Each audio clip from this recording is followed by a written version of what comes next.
제 경우에도 돈이 없었기 때문에 묘지를 선택하게 되었습니다. 290만 원이었는데 이거를 제가 낙찰받고 매도를 하니까 1000만 원이 된 겁니다. 이게 돈이 되는구나. 그때부터 하나 두 건 늘려갔습니다. 저 솔직하게 말씀드립니다. 투자 목적으로 받았습니다. 묘의 경우에는 꾸준한 수익을 내기 위해서는 내가 매달 팔 수 있는 매도 사이클을 만드는 게 제일 중요합니다.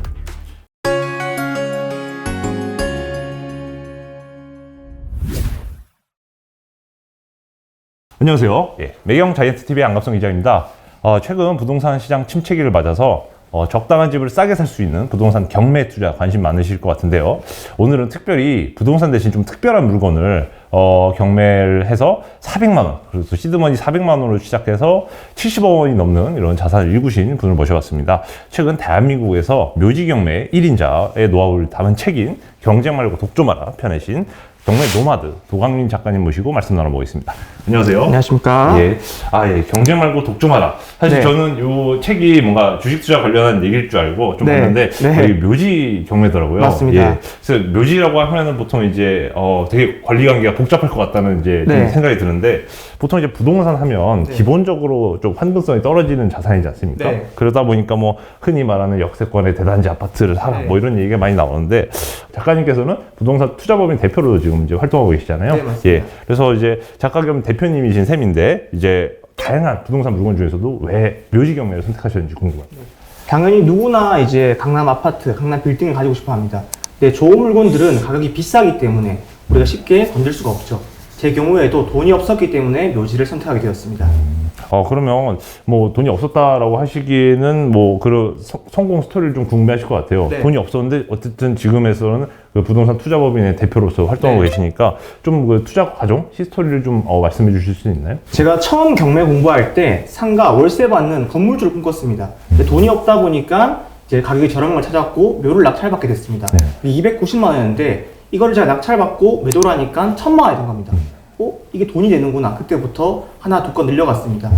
저는 시드가 4천만 원이 되었을 때 이 작은 상가를 낙찰받았습니다. 아파트에는 분리상가였고 이렇게 1억이야 상가를 매집하다 보니까 상가 생리를 알 수가 있겠더라고요. 판 것도 있고 가지고 있는 것도 있습니다. 이렇게 계속 묘지를 같이 하면서 상가를 매집하고 그러다 보니까 자산이 늘어나게 된 것 같습니다. 그러면 사실 이제 최근 이제 묘지 경매를 위주로 써주셨지만 어떻게 보면 투자자로서는 이제 묘지와 상가를 병행해서 같이 맞습니다. 투자를 하시는 셈이네요. 자, 그러면 좀 뭐 순서대로 좀 궁금한 걸 여쭤보려고 하는데 사실 묘지 경매 하면은 시드머니가 말씀대로 뭔가 작을 것 같긴 한데 그 말은 그 다른 투자자들도 별로 매력을 못 느끼는 거니까 일단 싸지 않을까 이 생각이 들거든요. 그래서 작가님께서 보시는 이 묘지 경매의 장점이라고 하면 뭐 어떤 게 있나요? 일단 묘지 경매의 장점은 우리가 팔 사람을 정하고 하기 때문에 묘지 연고자에게 대팔 목적으로 입찰하기 때문에 일단은 매도가 빠르다는 게 장점입니다. 사이클이 빠르겠죠. 또 소액으로 접근하기 때문에 사시는 분들도 부담 없이 접근이 가능합니다. 그렇게 우리가 사이클을 빨리 만들 수가 있고 묘의 경우에는 권리 분석이 심플한 게 또 장점이라고 생각합니다. 권리 분석이 단순하다는 게 일단 팔 사람이 정해져 있다는 거는 이제 묘지를 샀을 때 뭔가 그 사실 가족도 아닌데 사실 묘지를 산다는 거지 않습니까? 그러면 판다는 사람은 이제 그 가족분한테 판다는 말씀이시죠? 맞습니다. 그러면 사실 어떻게 보면 파는 과정에서 그 가족분들은 뭐 뭔가 가족 간의 사정 사실 땅을 경매하는 과정에서 집안 사정이 좀 복잡할 것 같긴 합니다. 뭐 혹시 그러면 다양한 사실 이제 경매 사례를 경험하셨을 테니까 보통 이런 묘지 경매가 왜 매물로 나온 것이며 그럼 매도할 때 그 가족분들한테 파는 전략은 뭐 어떻게 해야지 좀 잘 팔 수 있나요? 보통 이제 우리가 받는 묘들은 공동명의로 되어 있습니다. 형제, 사촌, 친척들끼리 공동명의로 가지고 있는데 이거 우리가 지분 물건이라고 합니다. 지분 물건. 근데 누구나 잘 살 수는 없습니다. 집마다 아픈 손가락이 마련이겠죠. 그래서 이분이 뭐 대출을 못 갚는다든지 빚이 있을 때 우리가 이거를 경매로 나오게 되고 낙찰을 받아서 연고자에게 되파는 과정이라고 생각하시면 될 것 같습니다. 사실 협상을 할 때 처음에 이분들이 생각을 합니다. 이 땅을 받아서 어떻게 하려고 하느냐. 근데 우리가 이 땅의 소유주로서 어쨌든 권리가 있으니까 이분들과 토지 활용에 대해서 협의를 하면서 협상을 하고 되판다고 생각하시면 될 것 같습니다. 그러면 이제 단순히 이제 어차피 연구자 입장에서는 가족도 일가 친척도 아닌 사람이 이 땅을 왜 샀냐라는 생각이 들 것 같은데요. 그러면 어떻게 보면 파셔야 되잖아요. 근데 가족 입장에서는 우리 가족 땅이었는데 그냥 형제 중에 뭔가 사촌 중에 뭐 사고친 사람 분이 계셔 아니면 어려운 분이 계셔가지고 뭐 팔게 됐는데 뭔가 다시 더 비싼 값에 낙찰가보다 더 비싼 값에 아무래도 대파셔야지 마진 남기시지 네. 않습니까? 그러면 뭐 억울하거나 뭔가 좀 화를 낼 것도 같은데 네. 어떻게 뭐 대응하시나요? 실제로 이제 좀 화가 나시는 분도 있는데 저희에게 그걸 표출하진 않으십니다. 통화를 할 때 화가 나는 게 느껴지긴 하는데 그걸 억누르고 말씀하십니다. 이게 왜냐하면 법의 허점이긴 한데 공동명의로 땅을 가지고 있을 때 우리가 어떤 땅을 가질지 위치를 특정할 수가 없다라고 되어 있습니다. 제가 지분이 뭐 4분의 1만큼 있는데 묘가 있는 땅인지 아닌지를 알 수가 없는 거죠. 저는 지분자로서 이분들과 협의가 안 됐다. 지분이 4분의 1밖에 없지만 땅 전체를 경매로 매각시킬 수가 있는 겁니다. 그러면 그 경매 과정에서 전체 땅을 매각하려고 하면 당연히 이런 그 가족분들, 연고자분들은 가만히 있지는 않을 것 같거든요. 맞습니다. 뭐 소송이나 이런 것까지 불사하겠다는 분들도 많을 것 같은데 네. 그런 어려움은 좀 어떻게 극복해 나가요? 소송을 가더라도 시간이 걸릴 뿐이지 항상 승리는 우리 쪽에 오기 때문에 저는 이제 소송을 할 때 두려워하지 말라고 말씀드립니다. 실제로 그러면 소송 같은 것도 좀 어떻게 보면 변호사 선임부터 좀 부담스러워 하시는 분들이 많은데 네. 뭔가 소액 투자 하시는 분들이 사실 변호사 수임료까지 부담하실 생각 별로 없어 보이거든요. 저희는 이제 셀프로 이제 소송을 하게 되고 상대 측에서 변호사를 선임할 때 보통 500만 원 비용이 됩니다. 근데 저희가 하는 뭐 1000만 원 이하 땅에 변호사를 선임하기에는 좀 타산이 안 맞는 부분이 있죠. 그래서 우리 입장에서 팔기가 더 쉬운 겁니다. 오히려 이제 그 소액 투자다 보니까 굳이 변호사 소송 수임을 안 가고 맞습니다. 협상을 통해서 이제 매도를 네. 하시는군요. 대표님께서 이제 또 이 책을 통해서 경매, 묘지 경매를 주신 대로 네. 실제로 이제 개인들은 또 경매에 관심 가지신 분들이 그 전 대비해서 많이 늘었다고 들었어요. 네, 맞습니다. 예. 근데 그러다 보니까 사실 어떻게 보면 이제 초보 이제 경매 투자자분들이 일단 단순하게 소액이기도 하니까 그냥 네. 접근해 보자라는 생각으로 들어오실 수도 있을 것 같은데 그 묘지 경매를 하려는 그 초보 투자자들이 좀 주의할 점이 있나요? 일단은 임장을 필수 하셔야 됩니다. 현장 가는 걸 우리 임장이라고 표현하는데 가격이 저렴하다고 임장을 안 가시는 분들이 계십니다. 근데 현장 가는데 갑자기 묘가 없다, 이장된 케이스가 있습니다. 이런 경우는 내가 아무것도 없는 땅을 받는 거겠죠. 현장 갔을 때 후손들이 정말 관리를 잘하는 땅인가, 벌초를 하고 애착인지 우리가 보러 현장 가기 때문에 그런 것만 유의하시면 확실히 뭐 절반 정도 리스크를 줄일 수가 있는 것 같습니다. 그러면 뭐 사실 이제 관리가 잘 됐다는 거를 판단하시는 뭐 네. 기준 같은 게 있나요? 현장 일단은 벌초가 돼 있고 그 다음에 좀 팁을 드리면 묘가 4기 이상인 것들을 말씀드립니다. 이게 왜냐하면 보통 묘가 한두 기는 부모님 묘입니다. 협상자가 형제들밖에 없겠죠. 근데 4기 정도 되면은 사촌 친척, 자 이렇게 되기 때문에 협상자가 늘어나기 마련입니다. 우리 입장에서는 팔기가 수월해지겠죠. 매도자가 많으니까 수월하다 또 맞습니다. 말씀이시고 네. 그 사실 어떻게 보면 이제 어떻게 보면 이제 대표님의 그 여러 다양한 협상 전략 중에서 네. 좀 더 이제 그 극단적으로 매도자 그 연구자 협의가 안 되는 경우에는 뭐 이장이라든지 다양한 네. 방법을 강구하신다고 들었는데 네. 그 실제로 뭔가 좀 이 투자자들이 상상할 수 있는 뭔가 좀 최악의 시나리오가 있다고 하면은 네. 어떤 경우인가요? 제일 답답한 케이스가 이분들이 아예 연락이 없는 경우인 것 같습니다. 내용 좀 보내도 답이 없고 뭐 알아서 하라, 이럴 경우 결국 소송을 가야 되기 때문에 시간이 좀 오래 걸립니다. 근데 보통 첫 투자하시는 분들이 소송을 가게 되면은 나는 망했구나 생각을 합니다. 시간이 조금 더 걸릴 뿐이지 해결이 되는 것인데 말씀하신 것처럼 묘를 이장시킬 수도 있고 그럼 땅 가치가 올라가니까 되팔 수 있는 건데 조금 더 마음을 여유롭게 가지고 투자하시면 좋을 것 같습니다. 그러면 혹시 이것도 여쭤보고 싶어요. 어떻게 보면 이제 되파는 경우가 대부분은 이제 연구자들에게 파신다고 들었는데 혹시 뭐 협의가 잘 안 돼서 소송까지 가신 다음에 네. 그 땅 전체자가 그냥 경매로 나와서 네. 그냥 완전한 제3자에게 뭐 넘어가는 경우가 있나요? 제가 책에서 쓴 사례인데 대기업 부회장과 이제 붙었던 경우가 있습니다. 그분과 협의가 안 돼가지고 제가 그 땅에 있는 묘를 21개 이장시켰습니다. 그 다음에 땅을 다시 경매로 처분을 했는데 제가 낙찰받은 게 1,530만 원이었습니다. 근데 추후에 낙찰이 되고 제가 배당받은 금액이 5,800만 원이었습니다. 이제 결국 묘가 있었기 때문에 땅을 활용할 수가 없었는데 묘가 없어지니까 낙찰받으신 분이 집을 건축하기 위해서 그 땅을 받게 된 겁니다. 이렇게도 우리가 활용이 가능하기 때문에 일단은 좋은 땅을 찾는 게 제일 중요하겠죠. 그러면 단순히 이제 뭐 묘지의 관리 상태나 묘지가 뭐 여러 개 있거나 네. 뭐 이런 것뿐만 아니라 그냥 네. 묘지가 나중에 극단적인 상황까지 감안을 하더라도 네. 나중에 그 묘지가 이장된 다음에도 뭔가 좀 되팔 수 있는 가치가 좀 너무 좋은 땅을 찾는 게 핵심이에요. 맞습니다. 근데 이제 그런 것들은 보통 기본적으로 건축이 되는 땅인지를 봐야 되는데 그런 쪽으로는 토지 공부를 조금 더 하시면 좋을 것 같습니다.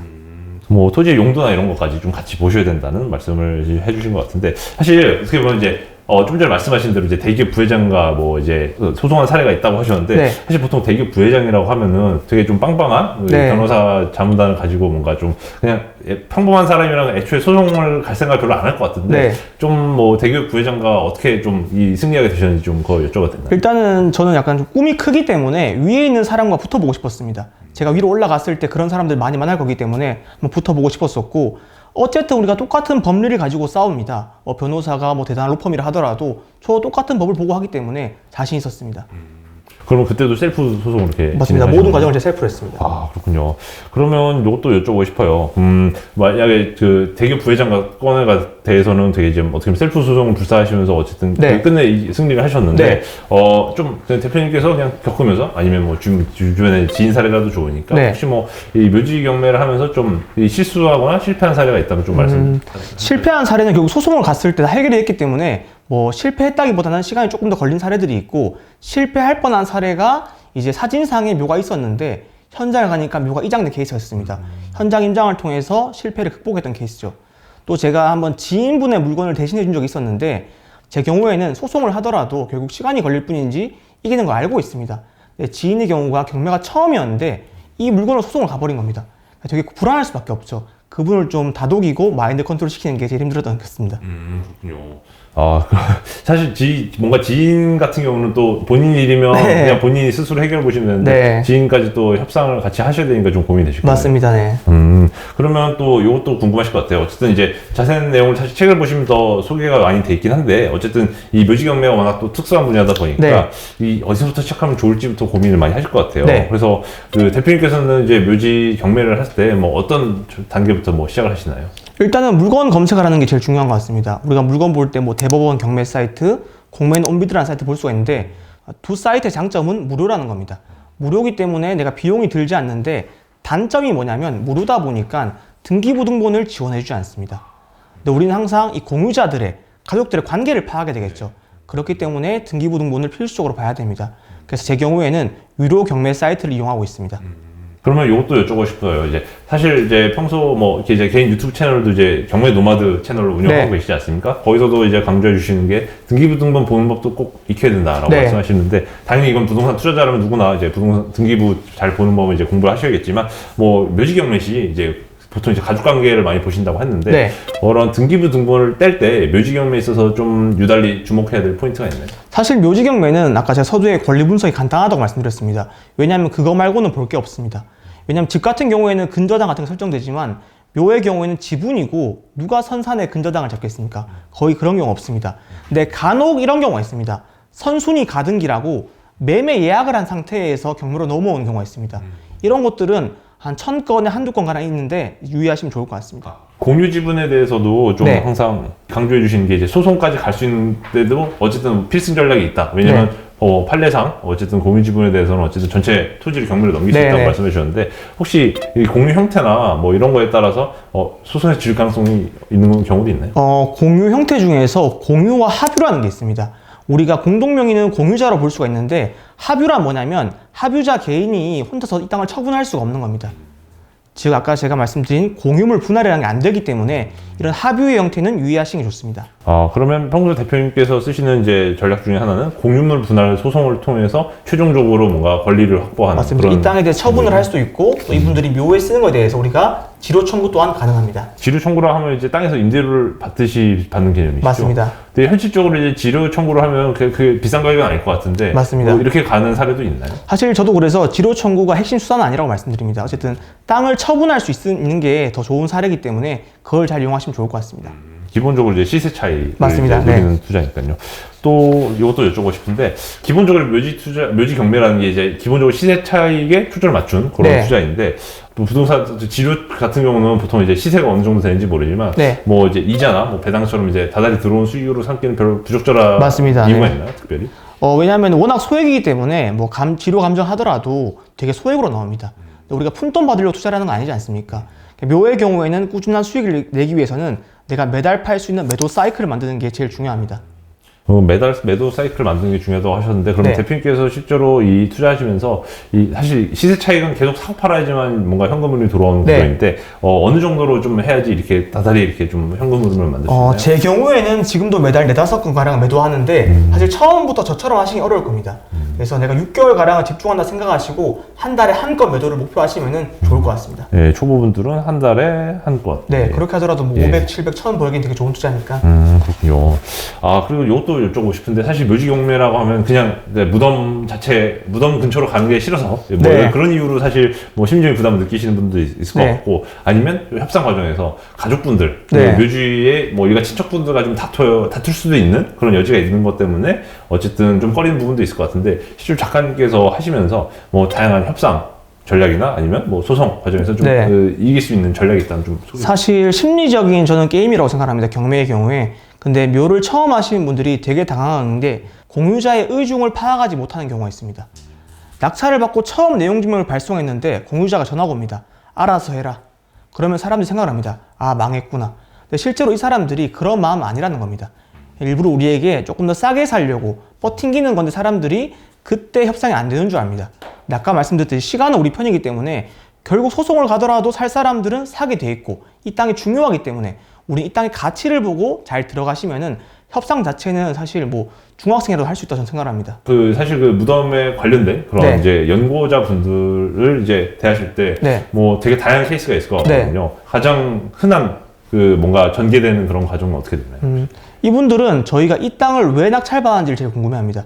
당연히 묘가인 땅이니까 궁금해하시겠죠. 전 솔직하게 말씀드립니다. 투자 목적으로 받았습니다. 이렇게 해야지 심플하게 답이 나오는 건데 간혹 가다가 이걸 에둘러서 돌려 말씀하시는 분들 계십니다. 나중에 부모님이 돌아가시면 묘자료 쓰려고 합니다. 그럼 이분들이 말씀하십니다. 땅을 떼어 가세요. 협상이 꼬이는 겁니다. 저는 차라리 우리의 목적도 다시 단순하니까 이렇게 심플하게 서로가 원하는 바를 패를 까고 나서 협상하는 게 시간 단축시키는 방안이라고 말씀드립니다. 그러면 처음부터 솔직하게 그냥 투자 목적이니 네. 그냥 뭐 이 적정 시세에 대사달라. 어차피 이분들 원하는 게 이 땅을 지키고자 하고 그냥 우리에게 싸게 사고 싶은 마음입니다. 그러면 이제 보통 결국엔 이제 금액 가지고 뭔가 좀 이제 협상 과정이 좀 이제 이어질 것 같은데, 네. 그때 어떻게 보면 이제 소액이라서 뭐 좀 더 협상이 좀 쉬운 부분도 있지만, 네. 또 잘못하면은 그냥 좀 이제 쉽게 생각하다가는 오히려 너무 연구자나 그쪽의 입장에 휘둘려서 적정한 투자 수익을 못 내는 결과가 나올 것도 같은데, 네. 그런 부분에 대해서는 어떻게 좀 그 협상 전략을 가져가시나요? 일단은 최대한 싸게 받는 게 중요합니다. 낙찰 자체를. 우리가 보통 싸게 받으면은 감정가 유찰된 금액이 있지 않습니까? 네. 이걸 기준으로 협상하면 대부분 수긍을 합니다. 근데 내가 너무 물건이 좋아서 욕심을 내다가 비싸게 받아버리면 협상 자체가 안 되는 겁니다. 이분들 입장에서 1000만 원짜리 땅을 제가 뭐 2천만 원 샀다. 그럼 당연히 안 사겠죠. 그래서 처음 살 때부터 우리가 효율적인 가격에 사야지만 되팔기가 쉬워진다는 겁니다. 그렇다면 이제 기본적으로 경매에서 감정가가 산정이 될 텐데, 네. 물건마다 그 감정가에서 어느 정도 좀 유찰이 돼서 좀 네. 싸게 낙찰받을 수 있는 물건만 대상으로 네. 산 다음에, 맞습니다. 그럼 이제 적어도 감정가 정도로 이제 제한을 하면은 이제 연구자들에게 협상이 좀 더 유리하다. 맞습니다. 말씀이시죠? 네. 연구자들 입장에서도 감정가 정도로 산다는 것만 그렇게 크게 심리적 저항은 없을 거고. 맞습니다. 이미 이제 사실상 공인된 감정까지 않습니까? 그러면 이것도 여쭤보고 싶어요. 이제 대표님도 사실 어떻게 보면 유튜브를 통해서 이미 많이 공개된 이제 활동을 하고 계시지 않습니까? 네. 그러면 어떻게 보면 이제 선산을 가지신 공유자로 되신 분들은 그 대표님 말고도 사실 다른 뭔가 묘지 경매 전문으로 하는 투자범이 있을 수도 있고요. 네. 개인 투자가 있을 수도 있는데, 네. 그렇게 되면 사실 이런 공유 지분이 경매로 나오기 전에 네. 그냥 가족선에서 감정가로 그냥 친인척 간 거래를 하는 게 더 나을까 싶은데, 네. 왜 또 그렇지 않기 때문에 또 이 투자 기회가 열리시는 거잖아요. 맞습니다. 이제 그렇게 하실 수도 있고 경매 사건의 채권을 갚아버리면서 취하를 할 수 있는데 이런 겁니다. 제가 채무자인데 전 이 집에서 사고 뭉친 겁니다. 한 번, 두 번 도움을 줬는데도 자꾸 사고를 치니까 이렇게 소액 단까지 경매로 나온 겁니다. 가족분들이 이미 이제 손을 놓은 거죠. 그래서 만약에 제가 가족이고 친척이나 형제가 사고를 친다면, 네. 그 땅이 경매로 넘어가기 전에 그냥 그 땅은 그래도 제 지분을 맞습니다. 만들고 돈을 받고 돈을 이제 주면서 제가 땅을 받을 것 같은데 실제로 그렇게 안 되나 보죠. 그러니까 말씀하신 게 되게 효율적인 방안인데 모든 사람이 효율적이지 못하기 때문에 이렇게 항상 경매로 물건이 나오는 것 같습니다. 그럼 또 효율성 측면에서 이것도 여쭤보고 싶은데 사실 이 묘지 자체가 좀 어떻게 보면 특수 물건인 이유가 네. 묘지를 뭐 이제 예전처럼 반드시 이제 땅에 묻는 매장 형태의 이제 네. 장례를 치르는 분들도 있지만 네. 뭐 요즘 같은 경우는 사실 가족의 공원 묘지로 이제 뭐 납골 땅을 가거나 네. 아니면 뭐 수목장을 하거나 이런 다양한 케이스가 있고 네. 특히 수도권일수록 사실 요즘은 이제 뭐 땅도 없고 네, 지가가 더 비싸게 하니까. 네. 땅도 없다 보니까 대부분 이제 뭐 화장을 통해서 네. 이제 납골이나 이렇게 수목장을 또 선택을 하시는데 묘지 시장 자체가 좀 이제 인구도 줄은데 네. 중장기적으로 보면 좀 이렇게 많이 수요가 없는 거 아닌가 이 생각도 들거든요. 네, 말씀하신 것처럼 수도권은 사실 지가가 비싸니까 뭐 수목장도 쓰고 화장을 많이 합니다. 근데 지방의 경우에는 아직까지 묘지 선호도가 압도적으로 높습니다. 제가 또 세종시에 있다 보니까 충청권에 계신 분들이 양반의 고장이라고 해서 몸에 화장하는 불 붙이는 걸 되게 싫어하십니다. 항상 묘를 쓰기 때문에 물론 뭐 나중에 100년 뒤에는 그럴 수 있는데 아직까지 지방의 경우에는 선산이 다 있지 않습니까? 거기다가 묘를 쓰려는 경향이 강한 겁니다. 선산에 보통 있는 경우에 이제 네, 지방은 맞습니다. 요즘 선산이 많기 때문에 네. 그렇게 할 수 있다 말씀이시군요. 이것도 좀 이제 여쭤보고 싶은데 최종적으로 이제 사실 지금 이제 영상을 보시는 분들은 나도 소액이니까 한번 500만 원 정도로 이제 네. 묘지 경매 해볼까라고 생각하시는 분들도 있을 것 같은데 실제로 그러면 이제 내용 증명이나 소송을 셀프로 이제 많이 하셨다고 들었는데 네. 이걸 셀프를 했을 때 좀 팁 같은 건 좀 없나요? 첫 내용 증명을 너무 강하게 보내지 말라고 말씀드립니다. 왜냐면 제가 낙찰을 받고 협상하는 사람들이 본인이 잘못한 게 아니지 않습니까? 이런 입장에 제가 처음부터 뭐 땅을 경매 처분하고 압박을 하면은 되려 기분이 나빠서 협상을 하려고 합니다. 그래서 1차에서는 우리가 이제 무슨 대화의 장을 열어야 되니까 좀 유하게 발송을 하시고 보통 제 경우에 내용 증명을 2차례 발송하는데 2차 때 연락이 안 되거나 협상이 안 되거나 그때는 좀 강압적으로 발송을 해야 되겠죠. 그럼 1차 때는 이제 뭐 투자자로서 대팔 의사가 있으니 우리가 뭐 이 땅을 연락을 낙찰 달라. 받았고 앞으로 뭐 지분자로서 논의를 해보자 이렇게 말씀하시면 좋을 것 같습니다. 그렇군요. 논의 정도 해보자 했는데 반응이 없다, 네. 연락이 없다 이러면 이제 2차는 좀 강압적으로 뭐 정해진 기일까지 반응하지 않으면 소송을 네. 가겠다. 뭐 예를 이런 들어서 제가 식이네요. 1차부터 연락 안 주면 땅 넘기겠습니다 하면 누가 연락 주겠습니까? 아, 네. 그렇군요. 예. 이렇게 좀 1, 2차로 내용 증명을 보내는 소송 같은 경우도 뭔가 좀 실제로 이제 판결까지 나는 경우가 많나요? 아니면 그 중간에 협상을 되신 경우가 많나요? 공유물 분할 소송을 갔을 때 보통 판결 받기 전에 조정기일과 변론기일이라는 게 있습니다. 조정기일은 법원에서 화해를 하기 위해서 자리를 만들어주는 겁니다. 변론기일은 판사님이 판결 내리기 전에 부르는 건데 보통 조정기일 날 우리에게 이제 이런 자리를 만들어줍니다. 감정가가 얼마니까 이 가격에 살 이사가 있는지 매수자분들이 여쭤봐주는 겁니다. 그렇게 처리하는 경우도 있습니다. 기본적으로 결국 법원에서 판단할 때도 감정가 기준으로 네, 그러니까 싸우지 말고 화해를 하라는 거죠. 네. 이거 확실히 싼 값에 낙찰받는 게 좋은 전략이 될 수밖에 네, 없네요. 그게 중요한 포인트입니다. 그렇군요. 이것도 여쭤보고 싶은데 어떻게 보면 이제 묘지랑 상가 이제 투자를 병행하시면서 네. 이제 좀 자산을 이루셨는데 보통 이제 이런 저희 재테크를 다루는 유튜브 채널에서는 진짜 돈 되면 왜 공개하냐 네. 뭐 이런 반응이 많이 나오시죠. 그래서 보통 이런 질문도 많이 받으셨을 것 같은데 네. 어떻게 답을 주고 계신가요? 사실 저 혼자 하는 거는 제 욕심이라고 생각합니다. 그리고 제가 처음 뭐 유튜브나 교육을 할 때는 입증에 대한 욕구가 컸던 것 같습니다. 저는 묘를 통해서 이렇게 돈을 벌었다. 저 혼자만 부자가 됐으니까 아무도 안 알아주는 겁니다. 뭔가 이런 사례를 보여주고 싶었는데 교육을 또 하다 보니까 나름 그 재미가 있는 겁니다. 이분들이 수익을 내고 그 재미 때문에 시작을 하게 됐고 책 같은 경우에는 제가 작년이 마지막 20대였습니다. 마지막 20대 이름을 남기고 싶어가지고 책을 내게 됐습니다. 그렇군요. 네. 예.